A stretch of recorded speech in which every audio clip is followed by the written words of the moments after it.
I'm so excited. It has been, let's just say, quite the week or two. Oh, it's so good to be back. Yay, hi. Hey, everybody. This song is awesome. It's from the Evan Almighty soundtrack. It's called Ready for a Miracle by LeAnn Rimes. Man, talk about a showstopper and a hand clapper. Anyway, I'm turning it off. We got to get going because I was late getting started because of technical difficulties. Imagine that. Oh my goodness. I'm so glad to be back. Yeah, I tried to get it started and it didn't want to start. So I was like, no, not today, not today. Anyway, yay, I'm so excited. So first of all, I just have to say, before I even start reading the thing in front of me, I have to say, I'm so grateful for Mary Kay Skincare, and I'm so grateful for Ardell lashes, okay? Because that can make a sick girl look real good. And pigtails, right? Boy, yesterday was the first day that I got out of my pajamas in like 10 days, you guys. Seriously, I'm not even kidding. Oh, praise God, praise God, praise God that I'm back. So really quickly, when I was on vacation, and I was just like taking in like God's greatness and goodness and just being so grateful for just everything going on in my life right now, despite the fact that I wasn't feeling good. One of the things that I was really excited about was this Pace Setters, and I've just been so blessed by you guys. And, you know, I feel like, you know, I've heard such good feedback from you, and I feel like I actually have been blessed more by this than you guys. And I know you would probably disagree with me, but I really just feel like this Pace Setters has given me just a huge blessing. And I'm so grateful for it. And, you know, not having it for a week was just super hard for me. And some of you I know told me the same thing. You're like, no, I can't. What am I supposed to do Wednesday night, like without Pace Setters? Like, that's just my night weekly routine. And so I'm glad that I'm here tonight. We're going to have our final one. I know, dun, dun, dun, next week, which is crazy to think that it's over. I'm like kind of sad, but I'm like super also excited for Hustle. So like I have mixed emotions. But anyway, I'm really glad that you're here. I'm glad that you're just joining us. And I think this is going to be just a really cool class. It's going to be a little more laid back, I think, than most of my other ones because I just got over a week of having crazy pneumonia. And I still kind of have it, but I'm feeling much better. And honestly, like I can't think of any place I'd rather be right now than with you guys on Pace Setters. Really, it's truly the deal. So anyway, also, I got this really cool necklace while I was in Gatlinburg. Isn't it cool? It's called the Tree of Life. It just makes me think of like, oh, just where my life comes from, the source, which is God. And you know how he says, like, you know, he's the vine and we're the branches, and we stay connected to him, he'll stay connected to us. And this is just such a cool picture. Isn't it neat? And it's got little stones, polished stones from the mountains. It's just neat. Anyway, I thought that was cool. All right. Okay. Yes, Tree of Life. Okay. All right, let's get started. I'm so excited. Lead like a boss. Okay, well, let me start from the top. Welcome. Okay, let me start from the top. Welcome. Thank you for all the prayers and cards and emails and texts. I'm like overwhelmed, seriously, with your love and kindness. It has been a fun couple of weeks. Let's just say that. Like I said, I'm not completely recovered, but I'm definitely on the mend. And I'm praying that I can actually get through this without coughing, which I think I can, because I haven't really coughed much today. This is actually, yesterday was the first day, like I said, I got out of my pajamas and got out of the house. And since it was the first day of actually getting in the swing of things, I actually was so exhausted that I slept for 12 hours last night. So I'm fully prepared for today. But today's been great. So I have my hot tea in my fancy Like a Boss mug. I've got my hot tea. I've got my bottled water. So we should be good. So prayers, keep them coming. Okay, first I want to say congratulations to our 3 winners of Happy Mail: Becca Fultz, Monica Johnston Miller, and Megan Williams. Yay! So if you haven't already emailed our offices so we can get your addresses, so we can get those shipped out. Now, wow, like what a fun journey Pacesetters has been. You know, I just want to say, I've heard from so many of you and your directors of how this course is literally changing your businesses, and that, my friends, that this is a legit answered prayer. I mean, I'm so thankful to God for this, because I know without him, none of this would be possible. And, you know, like, you know how there's like, you have all these skills with your business or that you're developing.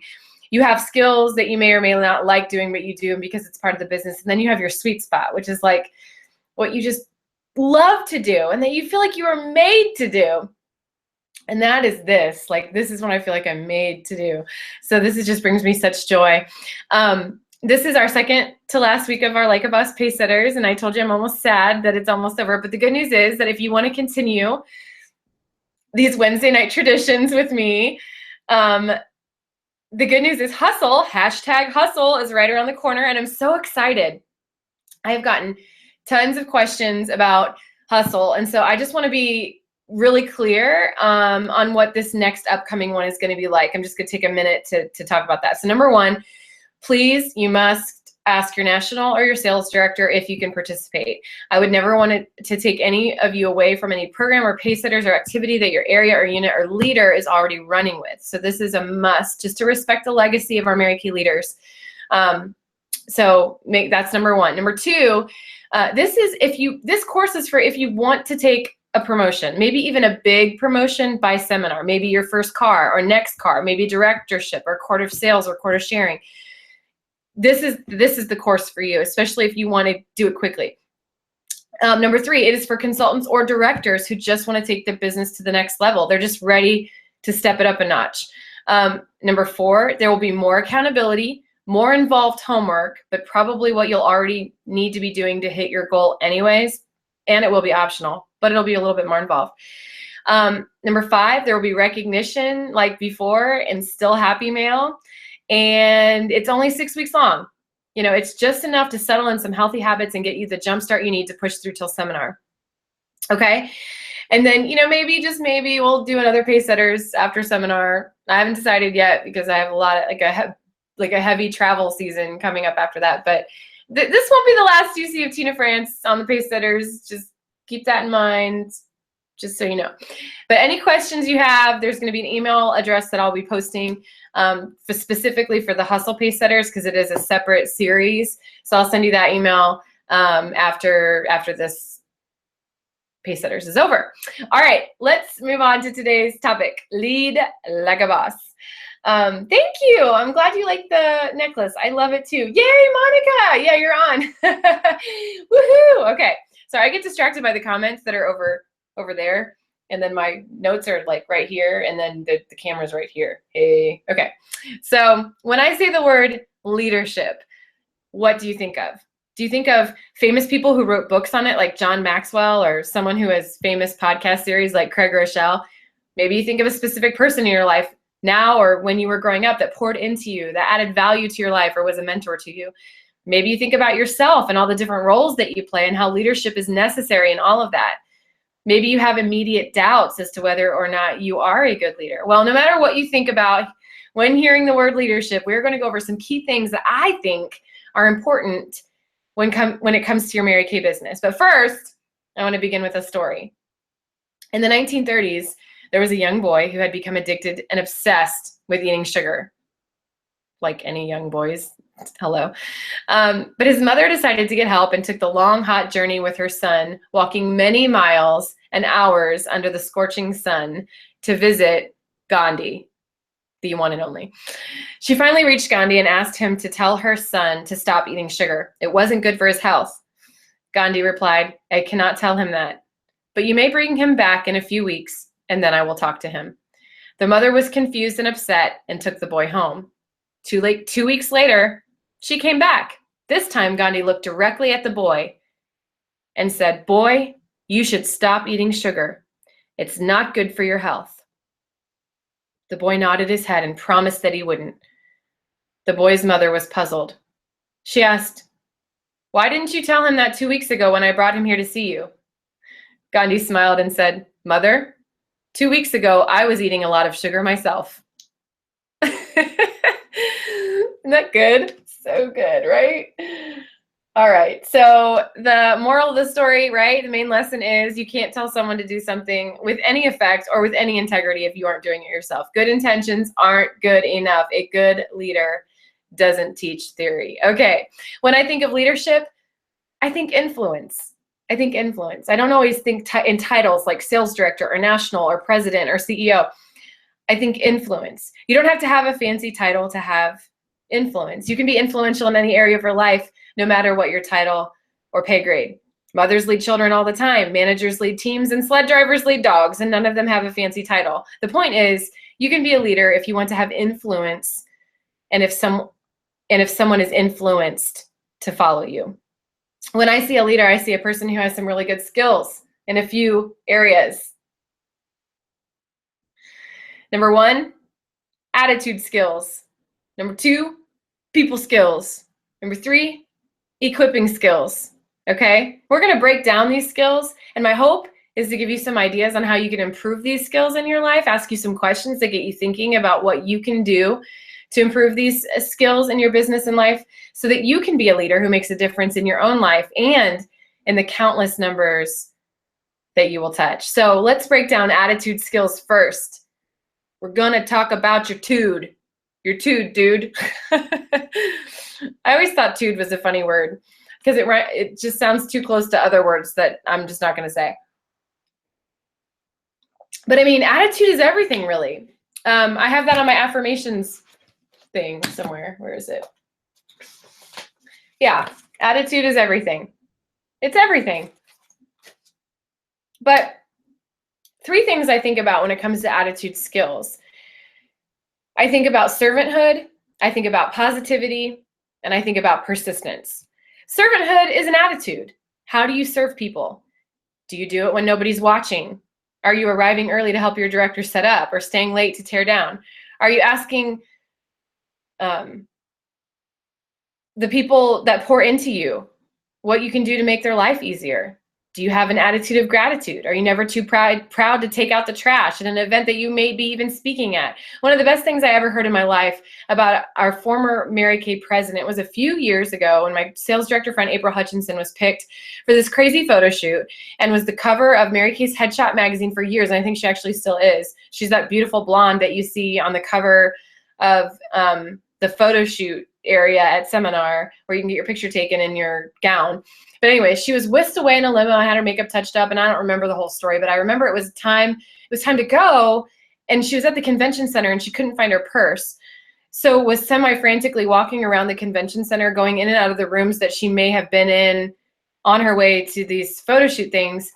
And you know how big a convention center is, like looking for her stuff. I mean, she had some of the janitors looking, and anyway, to make a long story short, Daryl Overcash, which is our former Mary Kay president of the U.S. Salesforce, was ready to head home, and he saw that she was rushing around the convention center looking a little frantic, and he stopped to ask her what was wrong, and she explained how she couldn't find her purse, and he dropped everything. And I mean, he began looking, and he like took off his jacket, and he was walking around looking in different rooms and underneath different things. I mean, till it was found. The president of Mary Kay. I mean, he didn't call people to help. He rolled up his sleeves to help her.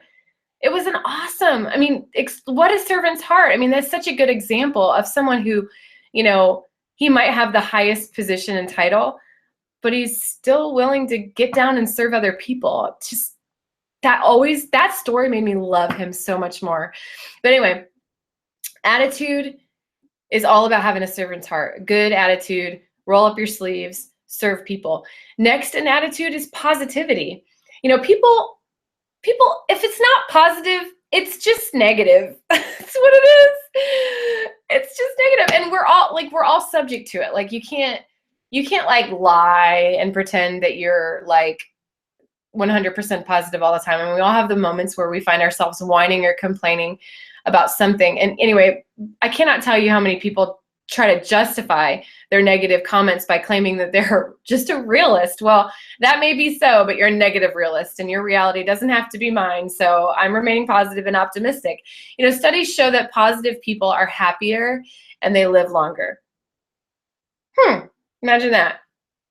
I'm sure it has something to do with you work yourself up into a tizzy over nothing. I'm sure that's not good for your heart. Anyway, here's a tip. If you have something negative to say, don't say it. Just keep it to yourself.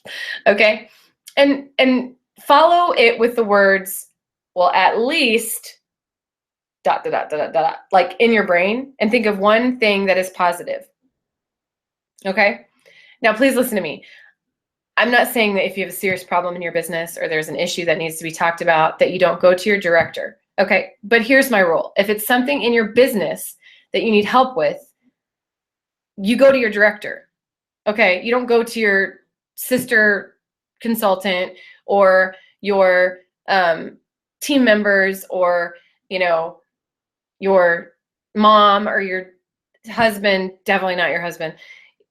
You don't want to bring someone else down in the process or give anybody any reason to pull you out of the business. Like if you're having a bad Mary Kay day, which we all have them. I mean, I had this one bride literally 3 weeks ago. It was a really, I mean, this is me. I'm going to be $1 million sales director driving a Cadillac. I've earned 3 trips. I have bad Mary Kay days. Like I have this bride, and Kristen Erickson, if you're on this, you're gonna be laughing about this because she knows about this. I booked a bride for to do her makeup before her wedding, and we had her trial run, and it was terrible. Like, I'm not even gonna lie to you. I've been matching foundations for 11 years. I could not match this girl's foundation. She left thinking like, oh, there's no way I'm letting her do my makeup. I mean, I was embarrassed. Like, it was bad.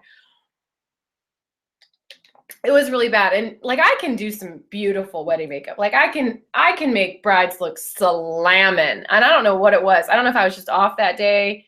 You know, it probably was because I was getting sick, but it doesn't matter. It was a bad day. It was bad. And she definitely did not want me to do. And I probably will never talk to her again. We all have bad days.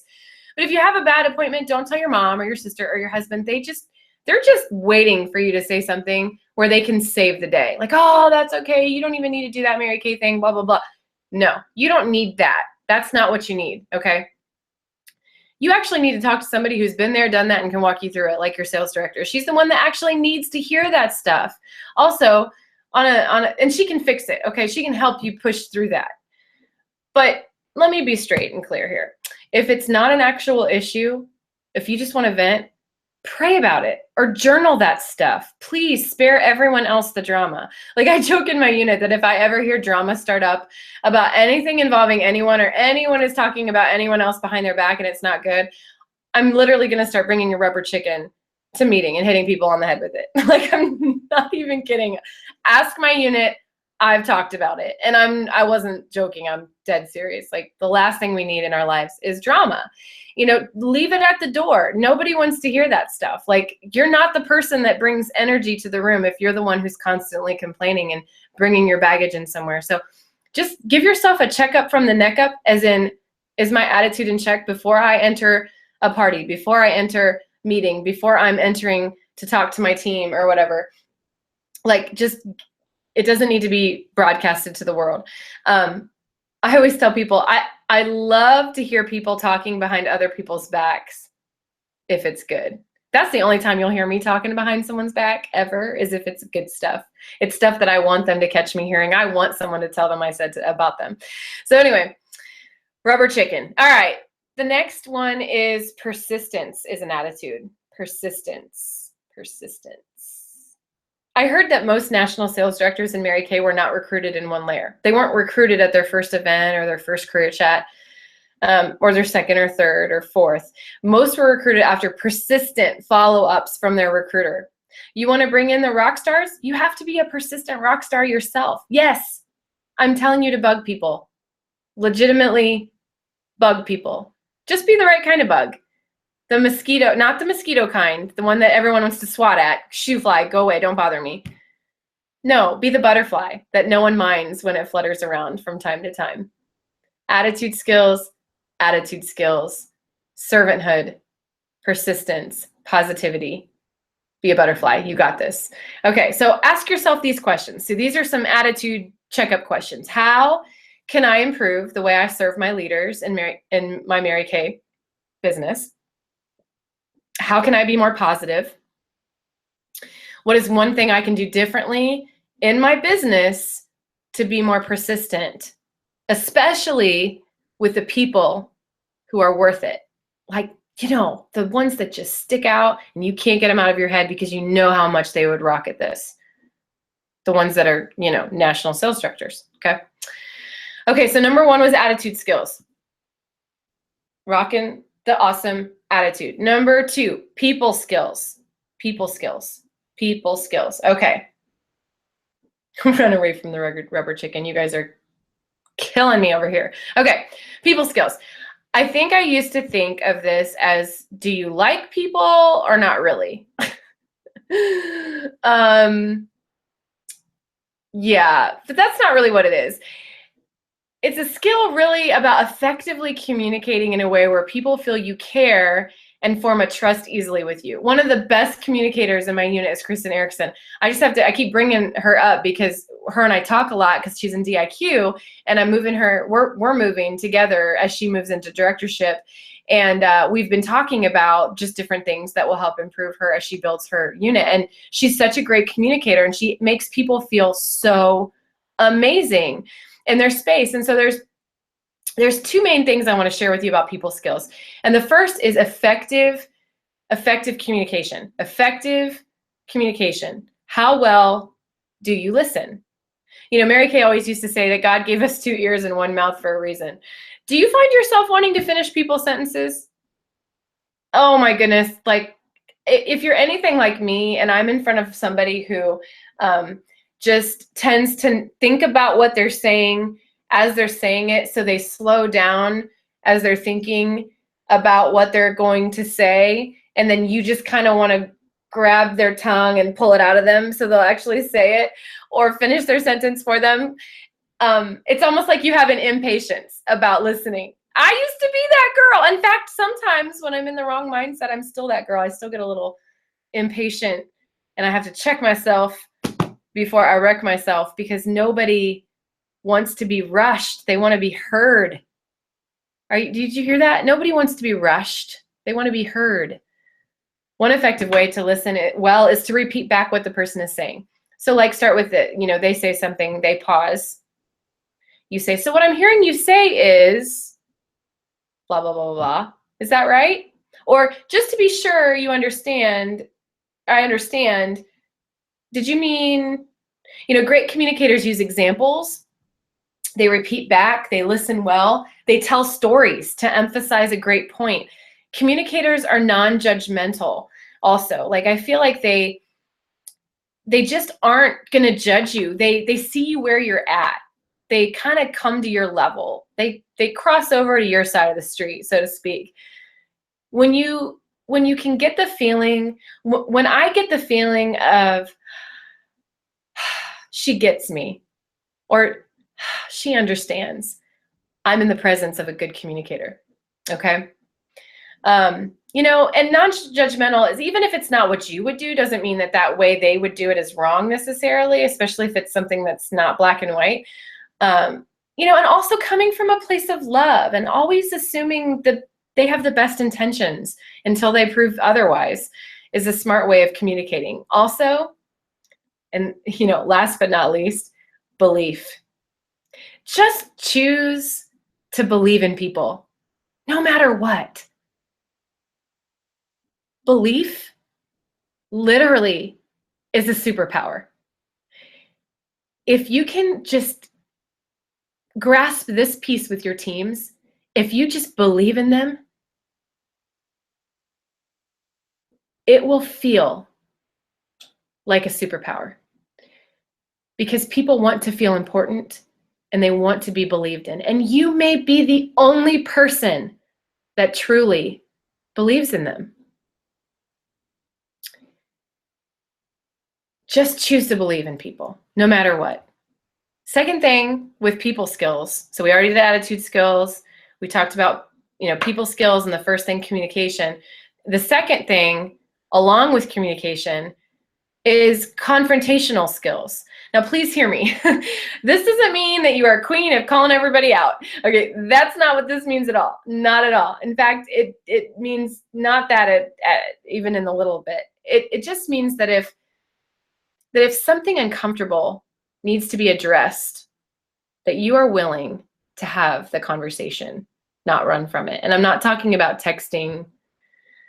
Please, there are some things that do not need to be shared through text or Facebook Messenger. It needs to be, or even Voxer. Some needs to be over the phone or eyeball to eyeball. Like confrontational conversations, it doesn't mean that they're hard to have. I mean, they are hard to have, but they're basically something that you know is the right thing to do. You know it's going to be uncomfortable, but you have the courage to do it anyway.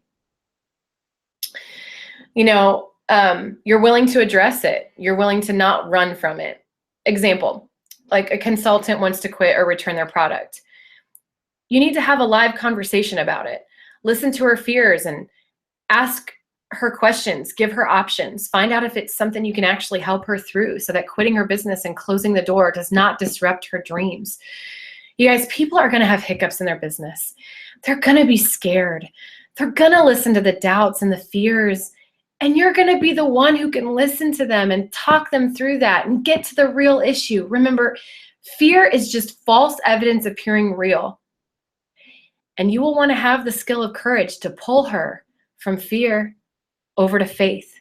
And it's not easy sometimes, and it's not comfortable, but it is so worth it. People, when they know you care and they believe in you and you've got their back, they're not going to leave you. Look, people think that being miserable in their job is normal. They look around and see everyone else is miserable, so they think that, there isn't any other way. Guys, our job is to be the dream reigniter. God did not create us to live miserable, boring lives where we wake up and go to the job we hate or that isn't fulfilling, go home, go through the motions, yell at the kids, do their homework, shower, go to bed, and wake up and do it all over again. No. You guys, we were created for so much more. But listen, it requires getting our hands a little dirty and talking to people through their fears and reminding them of their dreams. People forget about their dreams because everybody else around them's forgotten theirs. And I always tell people, don't let the people who've forgotten about their dreams steal yours. Not cool, not fair. Don't let it happen. And I breathe that into my girls. And when you share that with them, then there's a little piece of them that lights back up. Okay? And something that when you have a confrontational conversation, the main thing they need is belief and hope and support and comfort. And are you courageous enough to have that conversation? Because I used to be so scared because I didn't know what they were going to say, and whatever they said, I didn't know what I was going to say. And I eventually got to the point where I cared so much about them and their families and their dreams because I truly was invested in the relationship that it became a no-brainer for me to not let them go. How invested are you in the relationship building part of your business? Because when you're more invested at the beginning, you're not going to let people go very easily, because they become so worth it to you, and believing in them. It might start off being a little hard and awkward and something you've not done before because you hardly even believe in yourself, but try it because it gets easier and easier. And soon it's easy to believe in people, and it's easy to believe in her because you've seen what she's done since you've started believing in her. Then the belief becomes easy. And then you guys, when you start believing in enough people in your team and in your life, God helps you believe in yourself and reignites the belief in you. It's such a beautiful, miraculous thing, Get dirty. Get your hands dirty with your consultants, with your team members, with the people in your life. Talking people through their fears. Tell me what you're afraid of. Me too. I get it. Everyone starts in the same spot. The part right before the first step. Everybody starts there. The top national sales director bought a starter kit and had to learn how to do a facial party, just like you. The only difference between them and the ones who never become nationals is the quit or give up or give into the lie that it's not possible. Confrontational skills is the willingness to believe in someone when they don't believe in themselves, willing to have the tough conversation about caring for them when they've lost hope in themselves, when everyone else is telling them it's a dumb idea and you're telling them, no, this is your way out. You're the one telling them to trust the process because you've seen it work and you know it's going to work for you too. Confrontational skills require developing your passion. What do you love about this business? And what will you love about this business? And how has your life improved because of Mary Kay? And how much more will it prove when you continue to follow your dreams? Share your dreams and how you want them to come along on the journey. Be willing to care about their dreams. You know, I think you're more willing to care about their dreams when you're really willing to share and believe in your own. In my 11 years in the Mary Kay, one thing I have not forgotten is that women, people, everyone, really, they want to feel important. They want to feel important. They want to feel important. They want to feel important. And you know, my question for you as we wrap up this Pacesetters is, how can you make your hostesses, team members, and fellow consultants feel heard, feel important, feel believed in? These aren't going to come natural, you guys. These are skills that you can build. You know, I don't think anybody sets out to be a leader. They set out to make a difference. You know, it's not about the role, it's about the goal, you know? So what can you start doing differently with your team or your unit to help them feel like they matter and that they really can achieve their dreams? How can you increase your desire to hit your goals and achieve your dreams? And how can you make your passion easy to communicate where people can genuinely feel your enthusiasm for your business?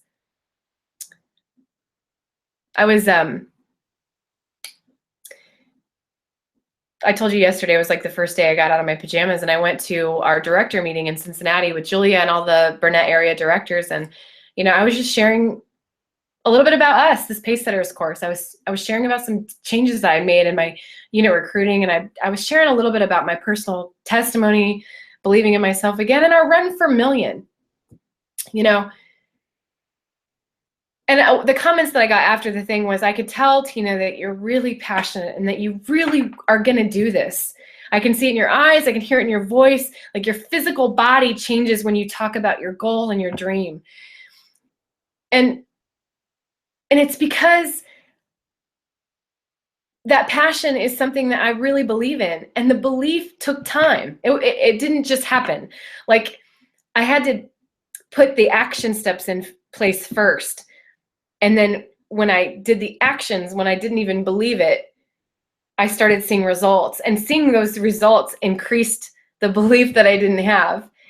And then as the belief grew, because of the results I was getting from taking the actions that I took when I didn't believe, then the actions became more passionate and more intentional. And then the results became better and more real and tangible, and the belief grew. And as the belief grew, the passion grew. And when the passion grew, the action became even more intentional. And then it becomes this ball of miracle after miracle after miracle. But it didn't start with, I believe in myself. No, it started with, I don't believe in myself, but I'm going to do it anyway because people are counting on me and my dreams are connected to so many other people. And that if I don't do this, who else in the world am I letting down? Not just myself, but there's so many people that this dream is connected to. And then when you realize that and stuff starts moving, then the belief takes on a life of its own. And guys, that's when the magic happens. That's where $1 million dreams are made. Whew. People skills, attitude skills, people skills. Let's talk about third, equipping skills. Equipping skills.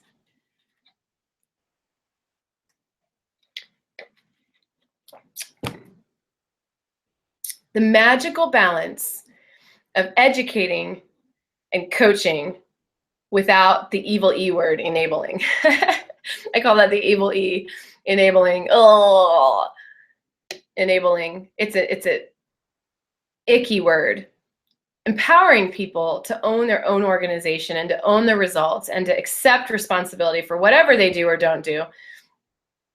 Bringing people to parties to watch you is a great way to transition the skills. They watch, then they do. It's okay to copycat as long as you copy the right cat, right? So when they have a question that you know they can easily find the answer to on InTouch or your unit website, instead of just giving them the answer, ask them if they know what website or resource may have that information. You know, if you're constantly giving out information, people won't think for themselves, and they'll constantly be coming to you as the sources for their information. But it's kind of like having a false sense of achievement, though, when they finally get somewhere, because they feel like they need you in order to do it. And that's the last thing you want for them, because you want them to feel empowered, like they did it. They want to feel successful, like they achieved something. So we want independent team members because it makes our jobs easier. And when our job is easier, it's easier to give away, and people want our job when they're not constantly feeding people information all the time, when they're actually empowering people and moving people up the career path and seeing people victorious on their own. Educate them, then equip them. If they honestly don't know the answer and don't know where to find it, then it's a teaching moment. If they know but aren't finding it themselves, or maybe aren't getting the results they want, it's an empowering coaching moment. Go with your gut, but above all, lead by example, by example, by example. Don't expect anyone to do what you haven't or unwilling to do, okay? And never teach theory. I try really hard never to teach theory. Like, the only time I'm telling someone that this works is either because I've done it before. Actually, almost always it's because I've done it before. There's very few times ever that I share something that I haven't done before and it's worked for me. But on rare occasion, if someone asks me for advice and I've never particularly done that sort of thing, I may say, well, I haven't really done that, but so-and-so has. She's told me that this works, and so I can direct you to that. But leaders don't teach theory. They teach fact because they've done it, they know it works, and they want to empower somebody to do it too. I think leaders don't want just a bunch of followers. Leaders want to recreate leaders. They want to build leaders. Leaders build leaders. And, you know, I'm going to end a little early tonight, but I want to just say a few final thoughts on leadership at the basic level. You know, this is just a basic leadership thing that, you know, I think everybody can kind of grasp, and I really want you to resonate with this and hear this. You're going to constantly grow your leadership as you move up the career path in Mary Kay. You know, school's never out for the pro. You're kind of constantly learning different skills to lead, you know, your teams and your units as you grow. But there's some basic things that when I look at a great leader, there's like 10 things that I notice pretty common in all great leaders in my life. And I kind of took some notes on this, and I just want, as I'm reading these things to you, I kind of want you to think, like, who do I know that has these qualities, and do I see any of these qualities in me, and what areas do I maybe want to improve a little bit on? Not a bad thing. We're all working on things. It's all good. I often joke with people that I need a t-shirt that says work in progress. You know, we're never going to arrive, but these 10 things great leaders, I feel like, have in common. Number one, their consecration. They are set apart and committed to their calling. I mean, there's just a level of commitment to great leaders that you just don't see in other people. You know, they're set apart, and they're definitely committed, definitely committed and intentional on what they do. Number two, discipline. They do what is right, even when it's difficult. They do what is right, even when it's difficult. Number three, kind of talked about this already, servanthood. They model selflessness, look out for the benefit of others. Number four, they have vision. They see what their future will hold, and they live out of the power of potential. Number 5, compassion. They have a super deep love for others and a love for the cause, and it moves people to action. Number 6, trustworthiness. They keep their word, regardless of what other people do. Number 7, decisiveness. Good leaders make good decisions in a timely manner. Number 8, wisdom. They think the way God wants them to think, and they avoid impetuous moves. Number 9, courage. They're willing to take risks for what is right. And number 10, passion. They demonstrate pure enthusiasm for their divine calling. So, did they start out this way? Nope. These characteristics were made and built and strengthened in the middle. In the middle. And we're all in the middle right now, working out the kinks in our leadership and in our life. We stay the course, though, because we know the reward. And we live through joy of the journey because we know it's not about the destination. So here's the homework that I want you guys to be thinking about. And I really want you to take this seriously. As we close, I mean, we only have we have one more left. So this is kind of like a deeper one, all right? This is kind of we're going places with this one, okay? I know this is more laid back, pace setters today for multiple reasons, but I really want you to think about two leaders. I want you to pick 2 great leaders that you know in your life.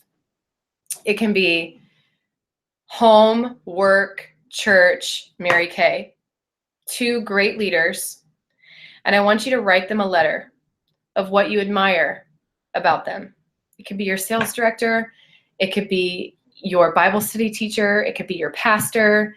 It could be your boss at work. It could be your mother. It could be anybody, really. But I want you to think about 2 people in your life that are leaders. And I want you to write them a note of how you admire them. We're going to practice the skill of gratitude this week because it's such a great skill. Gratitude's also a superpower. Oh, I should do a whole pace setters on superpowers that you don't even know are superpowers, but gratitude is a superpower too. But this is going to practice your skill of gratitude, and it's also going to keep you keenly aware of characteristics of leaders that you respect and things that you admire, because a lot of things that you admire in other people, you probably have those characteristics. And so then I want you to see what qualities that they have that you see in yourself, okay? So not only are you going to share with this person through a letter or an email or whatever, I prefer handwritten. I think it's more effective. You don't have to do that, but I just feel like it's more effective, handwritten. But write them a letter, what you admire about them. And then I want you to see what qualities that they have that you also see in yourself. Okay. And then on the homework link, I'm going to list a series of questions that I want you to think about as you review these leadership ideas this week and implement them into your business. And the way you interact with your team, and even practicing listening to someone this week. Maybe someone that's hard to listen to, like someone that likes to talk your ear off, but you have a hard time. I want you to practice listening to them this week and repeating back what they say and making them feel important. And I'm going to have you list a couple ways that you made someone feel important this week. Okay? So I'm going to leave you with a couple quotes, and I think one I actually already said. Maybe. I don't know. I think I did. The first one is, great leaders don't set out to be a leader. They set out to make a difference. It's not about the role. It's all about the goal. And then the second one, and I love this one. I love this quote. Leadership is about making others better as a result of your presence and making sure the impact lasts in your absence. Pretty cool, huh? Oh, you guys, this Pace Setters has been so fun for me. I really hope you've gotten a lot of value in this. And I just want to say, if you've gotten value from this Pace Setters and you think that the next one could potentially bless someone else in your life, one of your sister directors or consultants, or if you're a sales director on this and you really think your unit needs to be on the next one, maybe because you're rallying for a huge seminar goal, I just want to say, you know, feel free to send them the link and have them get registered, because I really think that I've been called to do these pace setters, not for my own personal gain, but I really feel like there's somebody out there that these are supposed to reach. And I just know that it hasn't reached the magnitude that it's supposed to. So maybe just pick 2 people and say, hey, will you do hustle with me, the pace setters, because I want to take my business to the next level. Will you, register with me? Or maybe share with your director and say, hey, I think this would be a great idea for our unit to do, as long as she's okay with it. But I just feel like there's more people that this should be reaching.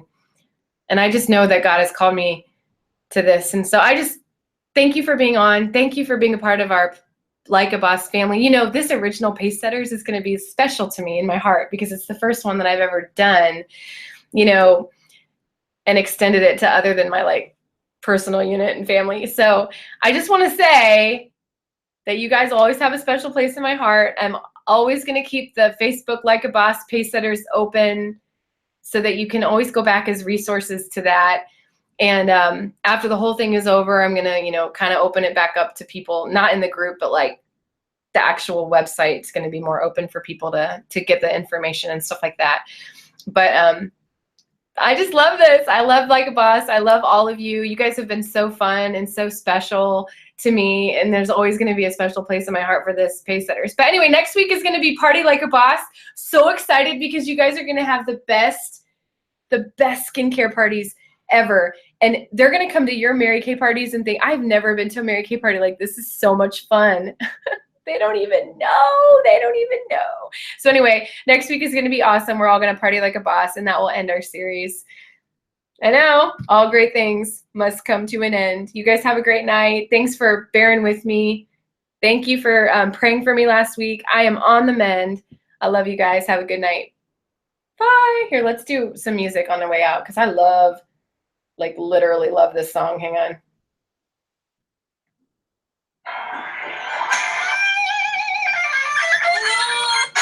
Are you ready for a miracle?